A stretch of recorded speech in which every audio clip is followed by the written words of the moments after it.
Plastic के चौकोर card या फिर बैंक खाते के अंकों को देखकर मुस्कुरा लेते हैं। सोचते हैं कि कल की बड़ी जरूरत के वक्त कोई ना कोई बैंक हमारे पीछे खड़ा होगा। घर की पहली गाड़ी, बच्चों की बड़ी पढ़ाई या फिर मेट्रो शहर की किसी ऊंची इमारत में अपने हक की दो दीवारें। जी हां, यह सब कुछ एक ही जादू पर टिका है जिसे हम कर्ज या फिर बैंक का लोन कहते हैं। लेकिन सोचिए, अगर कल सुबह जब आप उसी उम्मीद के साथ बैंक के दरवाजे को खटखटाएं और बैंक मैनेजर आपकी आमदनी की पर्ची देखे बिना ही आपके माथे पर जोखिम का एक अदृश्य ठप्पा लगा दे, तो क्या होगा? दरअसल 1 अप्रैल 2027 से ECL डायरेक्शन है 2026 वो लागू होने जा रहा है। ये नियम बैंकिंग की दुनिया में तूफान ला रहा है। जहां पहले बैंक जब जागते थे, जब कर्ज डूब जाता था, अब वे सपनों में ही डूबते कर्ज को देखकर तैयार हो जाएंगे। मिडिल क्लास के घर, गाड़ी, पढ़ाई के सपने इन एक नियम के आगे कैसे टिकेंगे? आइए इस दास्तान को सिलसिलेवार तरीके से समझने की कोशिश करते हैं, जहां पर बैंक अब भविष्य का अंदेशा लगाकर आप अपना खजाना बचाने में जुट जाएंगे। इसी पर चर्चा करते हैं।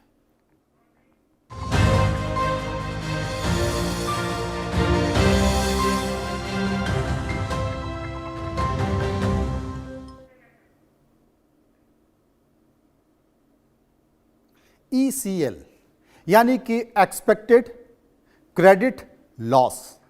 यह चक्रव्यूह क्या है? क्योंकि अब भारत के 62% लोगों के लिए यह वाकई एक चक्रव्यूह जैसा है। वो लोग जो बैंक से लोन की उम्मीदें रख रहे हैं।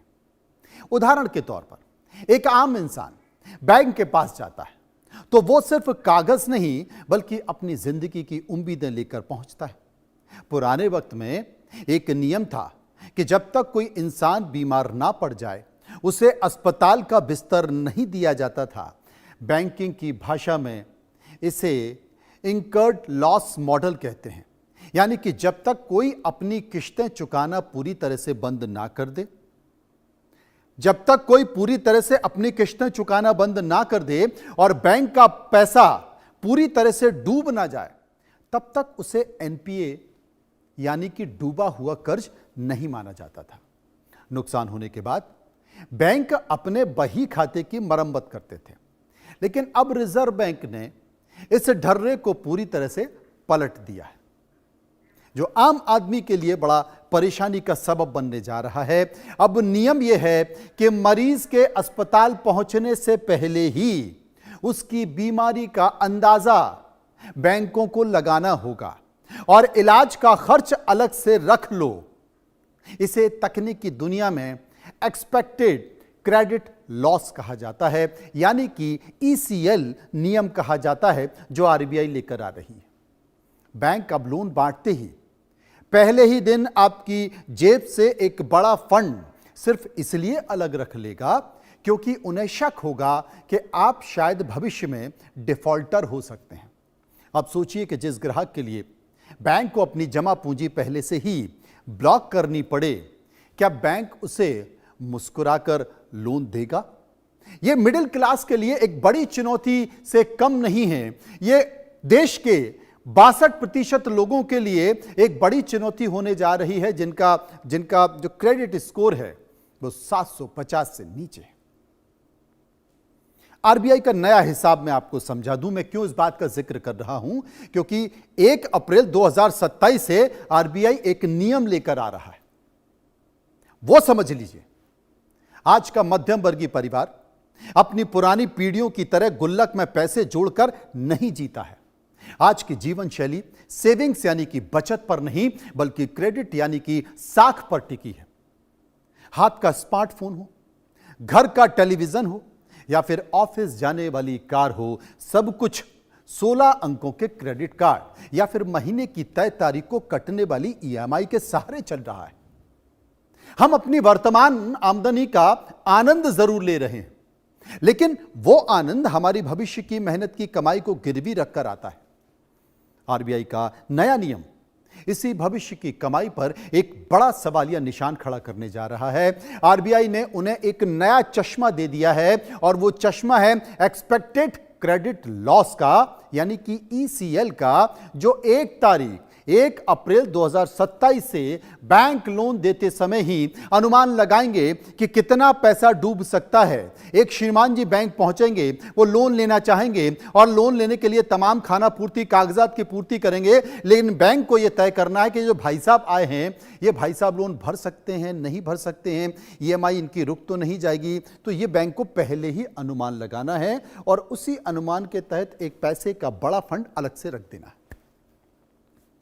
पहले इंतजार करते थे कि 90 दिन का, कि भाई ये इंसान है, ये श्रीमान जी हैं, ये 90 दिन तक ईएमआई नहीं दे रहे हैं, तब उनके लोन को एनपीए कहा जाता था। अब भविष्य की आंधी को पहले से ही बैंकों को भांपना होगा, भांप कर उसका प्रोविजन करना होगा। इससे बैंक मजबूत होंगे, लेकिन आम आदमी के लोन का रास्ता बेहद सकरा हो जाएगा। मुश्किल से आपको लोन मिलेगा, और लोन मिलेगा भी तो कई सारी चुनौतियां भी हैं। मैं आपको सब एक एक करके बताने जा रहा हूं। नियम है क्या, यह जान लीजिए। असल में ईसीएल नियम क्या है, इसे समझते हैं गौर से। जैसा कि मैंने आपको बताया, एक्सपेक्टेड क्रेडिट लॉस का फ्रेमवर्क क्या है। 1 अप्रैल 2027 से यह लागू होने जा रहा है। बैंक का भविष्य का अंदेशा लगाएंगे, कम सिविल पर आपको महंगा लोन देंगे, या फिर आपका लोन रिजेक्ट भी कर सकते हैं। सिविल 730 से कम है तो लोन में आपको बहुत मुश्किलें आने वाली हैं, और ऐसे देश में लोगों की जो संख्या है वो करीब करीब 62% है। ऐसा नहीं है कि बैंक आपको लोन नहीं देंगे, लेकिन बहुत सारी चुनौतियां मैं आपको बताने जा रहा हूं। यानी कि 62% लोग हैं जिनका सिविल 730 से कम है। देश में 38% लोगों को ही लोन ईएमआई लेट होने पर पहले से ही सख्त प्रोविजन का एक प्रावधान कर दिया गया है। बहुत सारे इसके स्टेज तय कर दिए गए हैं। स्टेज 1, स्टेज 2, स्टेज 3 में इन्हें बांट दिया जाएगा। प्रोविजन नियम बैंक को सुरक्षित बनाने के लिए कहा गया है। 12 महीने या फिर पूरी उम्र का अनुमानित घाटा, उसका अंदाजा लगाने के लिए भी कहा गया है। एनपीए का इंतजार अब बिल्कुल नहीं किया जाएगा। बैंकिंग को वैश्विक स्टैंडर्ड से जोड़ने की बात की गई है, जैसे कि अमेरिका या कुछ और विकसित देशों में होता है। खबर क्या है, एनपीए क्या है? बैंक अब एनपीए से पहले ही अपने जोखिम का अंदाजा लगा लेंगे कि ये श्रीवास्तव जी हैं, ये शर्मा जी हैं, ये चौहान साहब हैं, ये कोई और हैं भाई साहब, ये लोन भर सकते हैं, नहीं भर सकते, डिफॉल्ट कर सकते हैं, नहीं कर सकते, इनकी नौकरी कैसी है। पूरा अनुमान बैंक को पहले ही लगाना होगा। सबसे पहले आपको एनपीए के बारे में बता देता हूं। एनपीए का पूरा नाम क्या है? Non performing asset. बैंकिंग की भाषा में एसेट वो संपत्ति होती है जिससे बैंक को आय होती है। जैसे ही ग्राहकों को दिया गया लोन, जब कोई व्यक्ति या फिर संस्था बैंक से लोन लेती है और लगातार 90 दिनों तक मूलधन या फिर ब्याज की कोई किश्त नहीं देती है, तो उस लोन या खाते को बैंक द्वारा एनपीए घोषित कर दिया जाता है। जब कोई लोन एनपीए बन जाता है तो बैंक की आय रुक जाती है। सवाल है कि लोन एनपीए होने पर होता क्या है। यदि आपका खाता एनपीए घोषित हो जाता है तो बैंक रिकवरी एजेंट के माध्यम से वसूली की प्रक्रिया शुरू कर सकता है, और इससे आपका सिविल या क्रेडिट स्कोर बहुत खराब हो जाता है, जिससे भविष्य में नया लोन मिलना बेहद मुश्किल हो जाता है। कहानी यह है कि अगर एक परिवार अपनी नई गाड़ी का सपना देख रहा है, पिता की सैलरी ठीक ठाक है, लेकिन कभी कभी ईएमआई थोड़ी लेट हो जाती है, तो आरबीआई के नए ईसीएल नियम से बैंक पहले ही यह तय कर लेगा कि यह परिवार आगे चलकर अपनी किश्त में चूक करेगा या फिर मुश्किल खड़ी करेगा। इसलिए वो आज ही आपका पैसा आपके ही पैसे से अलग रख लेगा। नतीजा कि या तो लोन मिलेगा या फिर नहीं, या फिर ब्याज इतना ज्यादा होगा कि आपका सपना टूट जाएगा। देश के 62% लोगों का जो सिविल स्कोर है वो 730 से नीचे है।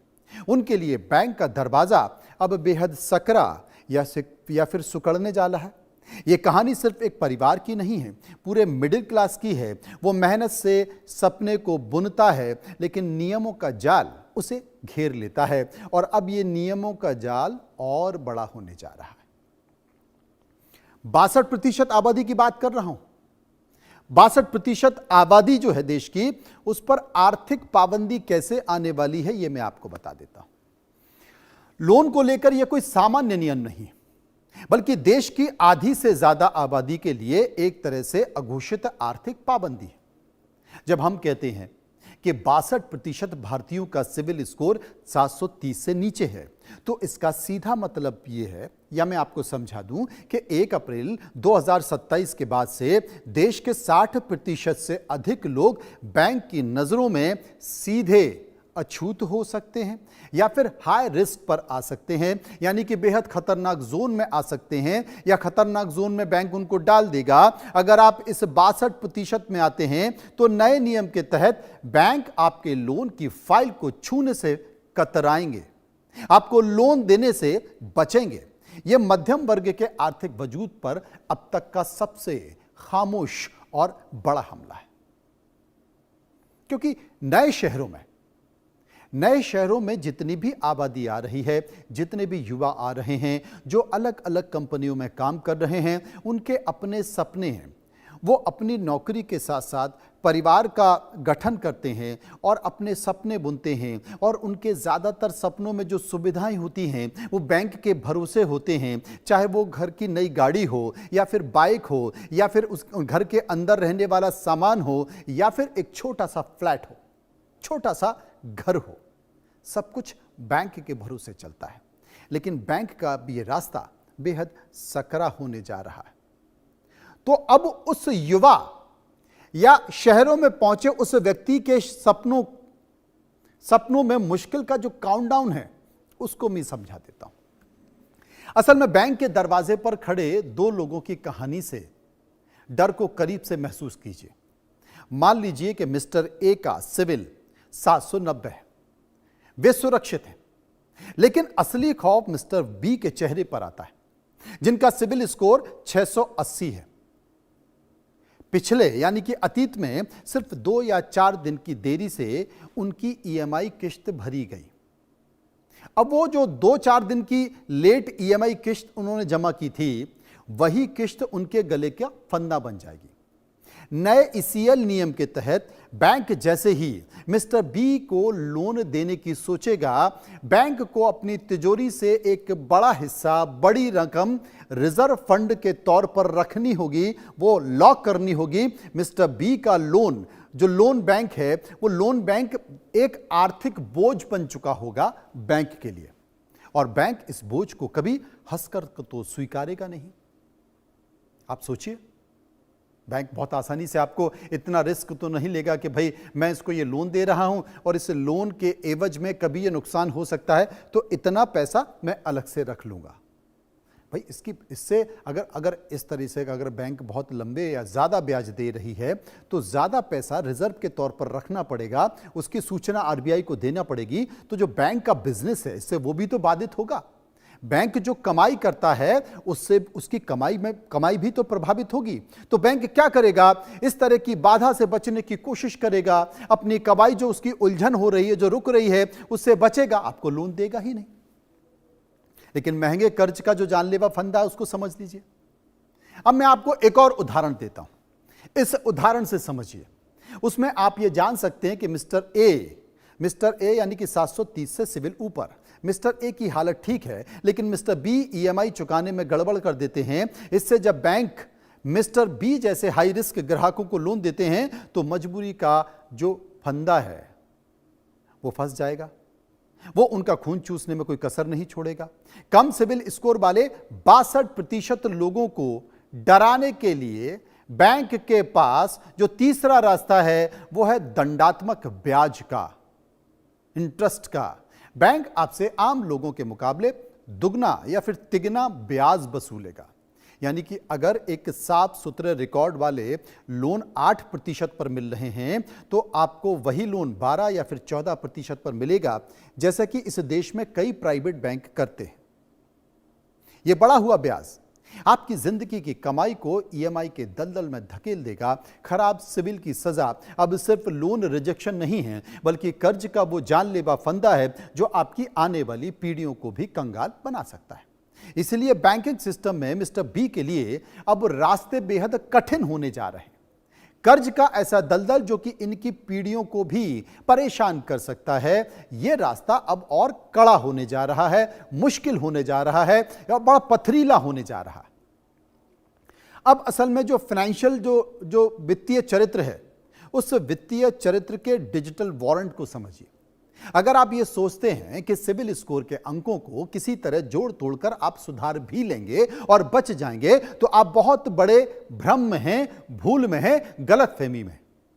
अब बैंक आपके सिविल के भी आगे जाकर, अब देखिए अब क्या होने जा रहा है। बैंक आपका सिविल स्कोर, पहले क्या होता था कि आप बैंक के पास जाते हैं, लोन लेते हैं, तो आप अपना सिविल स्कोर देते हैं, तो मेरा सिविल स्कोर तो बहुत अच्छा है। लेकिन अब बैंक क्या करने जा रहा है? बैंक आपके सिविल स्कोर के आगे जाकर फाइनेंशियल कैरेक्टर, यानी कि आपका वित्तीय चरित्र, आपके लोन भरने की, ईएमआई देने की जो आपका कैरेक्टर है, आपका आगा पीछा, असल में ब्यूरोक्रेसी के अंदाज में इसको 360 डिग्री कहते हैं। 360 डिग्री क्या है, एक मिनट के लिए मैं आपको समझा देता हूं।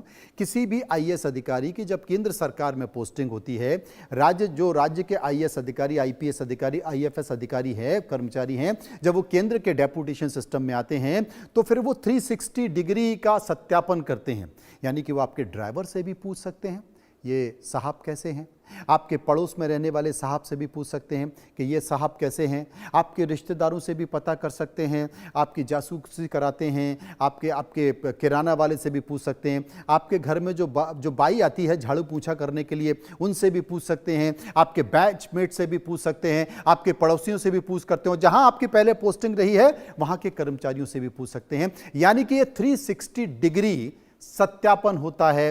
बैंक अब वही आपका वित्तीय चरित्र जो है उसका पूरा पोस्टमार्टम करने जा रहे हैं। अब आपके आर्थिक जीवन का एक digital death warrant computer screen पर आपकी एक एक कौड़ी का हिसाब रखेगा, आपके खर्च करने की आदत का भी हिसाब रखेगा, आपके पुराने सारे लेन देन का भी हिसाब रखेगा, उसका कच्चा चिट्ठा उसके पास होगा। बैंक मैनेजर आपको लोन देने से पहले आप एक अपराधी की तरह दिखेंगे, यानी कि आप देखेंगे कि ये कोई भविष्य में कोई लोन लिया है कि नहीं लिया, इन्होंने किस्त चुकाई है कि नहीं चुकाई है, कोई बैंक फ्रॉड किया है कि नहीं किया है, आपने कितनी संपत्ति लोन पर उठा रखी है, कितना लोगों से उधार लिया है, सब कुछ उसके पास होगा। और इस तरह डिजिटल ऑडिट में जब बैंक आपको लोन देने जाएगा तो आप वैसे ही फंस जाएंगे। आपकी जो वित्तीय कुंडली है, आपकी वित्तीय कुंडली बनेगी, फाइनेंशियल कुंडली आपकी बनेगी, फाइनेंशियल रिकॉर्ड आपका बनेगा, जो आपका एक तरह से दुश्मन भी हो सकता है। यह जान लीजिए, समझ लीजिए।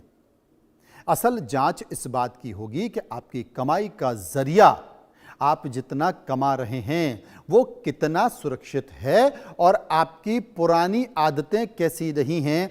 ऐसा तो नहीं कि आप कमा रहे हैं अठन्नी और खर्चा कर रहे हैं रुपया, तो बैंक ऐसे लोगों को लोन नहीं देगा या फिर बचेगा। नौकरी की सुरक्षा पर बैंक की आपकी नजर होगी। यह जो नया नियम और आ रहा है ये और ज्यादा खतरनाक है। आपको पता है कि देश में रोजगार है नहीं, बहुत मुश्किल से मिल रहे हैं, और जो लोग नौकरी कर रहे हैं वो बैंक के पास लोन लेने जाएंगे, देखिए उनके सामने अब क्या चुनौती आने वाली है। यानी आपकी पूरी जो नौकरी है, आपकी जॉब है, आपकी जॉब की सुरक्षा ही आपके लोन की सबसे बड़ी दुश्मन बनने जा रही है। लोन की फाइल देखते ही बैंक सबसे पहले यह जांचेगा कि आप किस सेक्टर में काम करते हैं।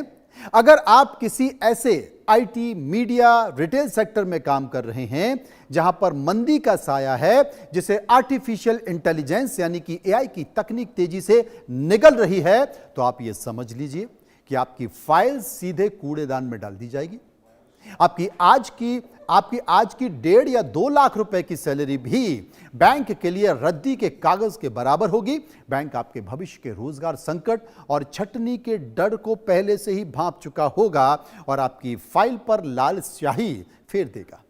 क्योंकि बैंक आपके भविष्य की असुरक्षा को भांप जाएगा और बैंक रिस्क लेने के मूड में बिल्कुल नहीं होगा, क्योंकि जो भी व्यक्ति इस तरह की जो रिस्क वाली जॉब है वो बैंक लोन देने से बचेगा। अब किश्तों और आमदनी का जो असंतुलन है, वो असंतुलन क्या है उसे समझिए। कमाई और किश्तों का दम घुटता जो अनुपात है, वो नया नियम आपके घर की रसोई के बजट पर दम घोंटने के लिए आ रहा है, जिसे EMI टू इनकम रेशियो कहा जाता है। बैंक अब आपके कैलकुलेटर पर बैठकर यह हिसाब लगाएगा कि आपकी सैलरी का कितना बड़ा हिस्सा पहले से ही पुरानी किश्तों में चुकाने में खत्म हो रहा है। अगर आपकी आमदनी का 40 या 50% हिस्सा पहले से ही किसी पर्सनल लोन या फिर बाइक की EMI या कार की EMI या घर की EMI में जा रहा है, तो बैंक आपके नए लोन के आवेदन को तुरंत रोक देगा। बैंक को आपके चेहरे पर एक यूं कहें कि डिफॉल्टर होने वाला नजर आएगा और वो आपकी फाइल को ठंडे बस्ते में डालकर आपके सारे सपनों का दम घोंट देगा। लेकिन मजबूरी है, बैंकों की भी मजबूरी है, क्या करें, लगातार बैंक फ्रॉड हो रहे हैं, बहुत सारे ऐसे लोन हैं जो NPA हो रहे हैं। अब जो जरूरी पैमाना है, यानी कि आपका क्रेडिट बिहेवियर, क्रेडिट कार्ड इस्तेमाल करने वाले करोड़ों लोगों के लिए एक बहुत बड़ी और डरावनी चेतावनी भी इसे कह सकते हैं, क्योंकि जो लोग हर महीने अपने क्रेडिट कार्ड के बिल और सिर्फ मिनिमम ड्यूज यानी कि न्यूनतम देय राशि चुकाकर खुद को बहुत चालाक और अमीर समझते हैं, वे असल में अपने आर्थिक जीवन पर एक तरह से सुसाइड नोट लिख रहे हैं। नए ECL फ्रेमवर्क में बैंक इस आदत को आपकी सबसे बड़ी वित्तीय दरिद्रता और लाचारी मान रहे हैं। बैंक तुरंत समझ जाएंगे कि आपके पास पूरा बिल चुकाने की औकात नहीं है, हिम्मत नहीं है, व्यवस्था नहीं है। आपकी यही एक आदत नए लोन लेते वाले सपनों की अर्थी सजाने के लिए काफी होगा। बहुत आसान नहीं है दोस्तों। अब ये मॉडल है कहां का? क्योंकि भारत की जो व्यवस्था है, भारत का जो चरित्र है, भारत का जो आचार विचार है, उसमें ये फिट नहीं बैठता। अब ये विकसित देशों का मॉडल है, ये कोई भारतीय आविष्कार नहीं है, ये पश्चिमी अर्थव्यवस्था का कड़ा मॉडल है, जिसे अमेरिका और यूरोप के बैंक एक्सपेक्टेड क्रेडिट लॉस के नाम से सालों से अपना रहे हैं। वहां पर बिना मजबूत वित्तीय साख के कोई भी व्यक्ति एक छोटा सा कमरा भी किराए पर नहीं ले सकता है। RBI अब भारतीय बैंकिंग व्यवस्था को उसी वैश्विक कतार में खड़ा करने जा रही है, ताकि हमारा देश भी दुनिया के सबसे सुरक्षित वित्तीय सिस्टम का हिस्सा बन सके। अमेरिका यूरोप की तर्ज पर जो सिस्टम बदल रहा है, वो वैश्विक स्तर की बैंकिंग का एक नया अध्याय है और इंटरनेशनल स्टैंडर्ड से इसे सुधारने की कोशिश की जाएगी। देश के खाते को मजबूत करने की कोशिश की जाएगी। मुश्किल यह है कि ग्लोबल नियमों के जाल में जो भारतीय लोग हैं, भारतीय मध्यम वर्ग है, वो उलझा हुआ नजर आएगा, फंसता हुआ नजर आएगा। लेकिन RBI को यह नीति क्यों बनानी पड़ी, इसे समझिए। इस कड़े नियम को देखकर मन में यह कड़वा सवाल भी उठता है, यह लाजमी भी है कि क्या RBI देश के मध्यम वर्ग का दुश्मन बन रहा है? क्या उसकी नीतियां आम जनता के खिलाफ हैं? इसका जवाब जानने के लिए हमें इतिहास के पन्ने पलटने होंगे। भारत ने एक लंबा और बेहद दर्दनाक NPA यानी कि डूब कर्ज का संकट देखा है।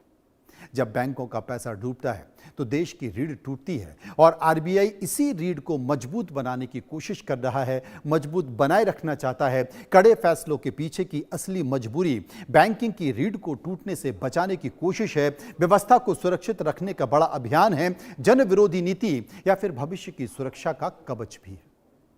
इतिहास की गलतियों को सुधारने का नया प्रयास है। कड़वी दवा से होगा ये प्रयास, लेकिन बैंकिंग सिस्टम का इलाज तो जरूर होगा। लेकिन बैंकों को आखिर नुकसान कौन पहुंचाता है?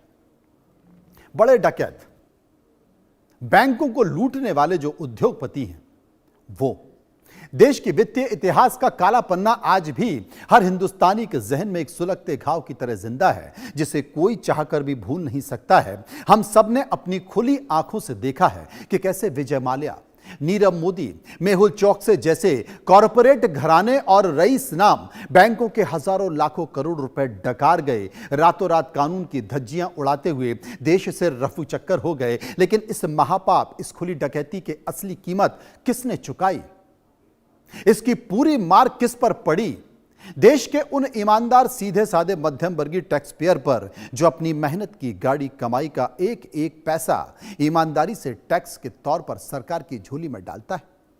जब इन बड़े मगरमच्छों को लोन डूबे तो सरकारी बैंकों की दीवारें हिल गईं और वे दीवारें ढहने के कगार पर पहुंच गई, वेंटिलेटर पर आ गई। तब सरकार के पास कोई रास्ता नहीं बचा और उसने बैंकों को दोबारा जिंदा रखने के लिए, उन्हें डूबने से बचाने के लिए रिकैपिटलाइजेशन यानी कि पुनर्पूंजीकरण का सहारा लिया। और यह कुछ और नहीं था बल्कि देश के आम जनता की जेब से निकाला गया वही टैक्स का पैसा था जिसे लाखों करोड़ों की शक्ल में उन बीमार बैंकों के खातों में जबरन झोंकना पड़ा। उस वक्त जो दर्द और गुस्सा, आर्थिक नुकसान देश ने झेला, उसी गहरे जख्म का नतीजा है कि आज रिजर्व बैंक को इतना बेरहम और सख्त कदम उठाने पड़ रहे हैं, मजबूर होना पड़ रहा है, क्योंकि उसे बैंकिंग सिस्टम को बचाना है, बैंकों को बचाना है। लेकिन इन बैंकों के डकैतों का क्या, जो सरकार को लूट रहे हैं और देश के बाहर गुलछर्रे उड़ा रहे हैं, उसकी कीमत देश का आम आदमी क्यों चुकाए? हमारा सिस्टम है कैसा? हमारा सिस्टम अभी तक उनको देश के अंदर नहीं ला पाया, विदेश से उठा नहीं पाया, हजारों लाखों करोड़ ये बाहर ले जा चुके हैं। इसकी कीमत आम आदमी क्यों चुकाए? और सबसे बड़ी बात है कि क्या जो घोटाले हो गए, भविष्य में इसकी क्या गारंटी है कि ये घोटाले नहीं होंगे? अभी देश में ताजा एक और बड़े उद्योगपति हैं जिनका नाम बड़ी सुर्खियों में, अखबारों में छप रहा है। उन्होंने भी बैंकों को चूना लगाया है। वो भी देश के बड़े बड़े राजनेता, सरकारों के साथ घूमते नजर आ रहे हैं। इसकी क्या गारंटी है कि बैंक के ये लुटेरे रुक जाएंगे, कभी चोरी नहीं करेंगे? क्योंकि सफेद पोश लोगों के साथ तो मिलकर ये चोरी होती ही है। इसकी कीमत आम आदमी क्यों चुकाए? भारतीय रिजर्व बैंक ये दूरगामी फैसला असल में इसलिए भी ले रहा है क्योंकि वो फ्यूचर प्रूफ बैंकिंग सिस्टम बनाना चाहता है। इसका सीधा मतलब यह है कि भारतीय बैंकों को भविष्य में आने वाले किसी भी तरह के अज्ञात, अनपेक्षित या फिर बड़े बड़े आर्थिक संकट से पूरी तरह सुरक्षित और अभेद्य बनाया जाए। वैश्विक वित्तीय इतिहास गवाह है कि जब भी किसी देश में ऋण का कोई बड़ा और कृत्रिम बुलबुला फूटता है तो वहां की मजबूत से मजबूत और विशालकाय अर्थव्यवस्था ताश के पत्तों की तरह ढह जाती है और देखते देखते पूरा देश कंगाल हो जाता है। साल 2008 की वैश्विक मंदी में हमने अमेरिका, यूरोप के बड़े बड़े नामी बैंकों को मिट्टी में मिलते हुए देखा है। रिजर्व बैंक ऑफ इंडिया हमारे देश को उसी खौफनाक मंजर से बचाना चाहता है। आरबीआई की दूरदर्शी सोच यह है कि अगर कल को अंतर्राष्ट्रीय स्तर पर कोई भी भू राजनीतिक तनाव बढ़ता है, वैश्विक मंदी का कोई बड़ा आर्थिक तूफान आता है, तो देश के भीतर ही डिफॉल्टर की ताकत अचानक बढ़ने ना लगे। हमारे देश के बैंक उस झटके से चरमराए नहीं, वे मजबूती से जमीन पर टिके रहें। नए नियम के तहत बैंकों के पास पहले ही दिन अपना खुद का एक मजबूत सुरक्षा कवच होगा, जिसे तकनीकी भाषा के प्रोविजन या फिर रिजर्व फंड कहा जाता है। यह फंड किसी भी विपरीत परिस्थितियों में बैंकों के लिए एक लाइफ जैकेट का काम करेगा, ताकि बैंक डूबने की नौबत ना आए और देश का आर्थिक ढांचा पूरी तरह सुरक्षित रहे। लेकिन कैसे हो सकता है? अभी एक ताजा नाम आया, राजेश मेहता। उन्होंने अपनी एक छोटी सी कंपनी को 15 लाख करोड़ का बना दिया और उस 15 लाख करोड़ की कंपनी में एसबीआई ने करोड़ों रुपए लगा दिए, बिना जाने समझे कि उनकी बैलेंस शीट में 15 लाख करोड़ का कोई धंधा था ही नहीं। जनाब, एक घर का सपना रखने वाले, एक गाड़ी का सपना रखने वाले, अपने बच्चे की स्कूल की फीस के लिए ईएमआई लेने वाले एक आम आदमी से ज्यादा उन बड़े बड़े कॉरपोरेट घराने, उन बड़े बड़े लोगों के बारे में भी गंभीरता से विचार कीजिए, जो हजारों करोड़ रुपए का लोन बैंक से उठा तो लेते हैं लेकिन पटाने की जिम्मेदारी नहीं रखते हैं, और जब टूटते हैं तो देश के बाहर चले जाते हैं और देश की तमाम सरकारें और एजेंसियां छटपटाती रहती हैं। दशकों से यही चल रहा है, लेकिन इसकी कीमत आम आदमी चुकाता है। और उसके बाद जब वो डिफॉल्ट करते हैं तो पूरी कायनात उनके साथ खड़ी हो जाती है। उनके इन करोड़ों रुपए के फ्रॉड को छुपाने के लिए कई सौ कानूनी रास्ते निकल आते हैं। उनके पास बड़े बड़े वकील भी आ जाते हैं, बड़े बड़े चार्टर्ड अकाउंटेंट आ जाते हैं, जो चार्टर्ड प्लेन में बैठकर उनके लिए देश के एक कोने से दूसरे कोने तक जाकर केस भी लड़ते हैं। नियमों की हर बंद गली उन्हें हंसते हुए बाहर भी निकाल देती है। कानून का यह शिकंजा सिर्फ एक मध्यम वर्ग की गर्दन को दबाने के लिए होता है, उस व्यक्ति को दबाने के लिए होता है जो एक अदद छोटा सा सपना देखना चाहता है, अपने परिवार को, घर को मुस्कुराते हुए देखना चाहता है, वो भी सड़कों पर अपने परिवार के साथ गाड़ी में घूमना चाहता है। असर उन पर भी नहीं पड़ेगा जो देश का रईस तबका है, जो बैंक के लोन पर निर्भर नहीं है, जिनकी एक अपनी अलग समानांतर दुनिया चलती है, जो कैश या फिर नकदी में डील करते हैं, बड़ी गाड़ियां खरीदते हैं, आलीशान जमीनें। उनका काम बिना किसी बैंक मैनेजर की मिन्नत किए बिना सीधे नगद के दम पर चलता है। सिविल स्कोर कम हो या ज्यादा हो, उनके ऐशो आराम की रफ्तार कभी धीमी नहीं पड़ती। सिविल स्कोर के झंझट से मुक्त है रईस वर्ग। नगद के दम पर खरीदी जाने वाली गाड़ियां बैंक मैनेजर की मिन्नतों से कोसों दूर, जो आर्थिक पाबंदियों का रईसों पर कोई फर्क नहीं पड़ता है। नियमों के दायरे से बाहर चमकती हुई दुनिया, फर्क अगर पड़ता है तो किसी और पर नहीं, मध्यम वर्ग पर पड़ता है। गाज उसी पर गिरती है। इस पूरी क्रोनोलॉजी की अब मार अगर किसी पर पड़ेगी तो मध्यम वर्ग पर पड़ेगी, जो दिन रात मेहनत करके अपनी पहली कार की चाबी पाना चाहता है, जो मुंबई, दिल्ली, बेंगलुरु जैसे बड़े मेट्रो शहरों में एक अदद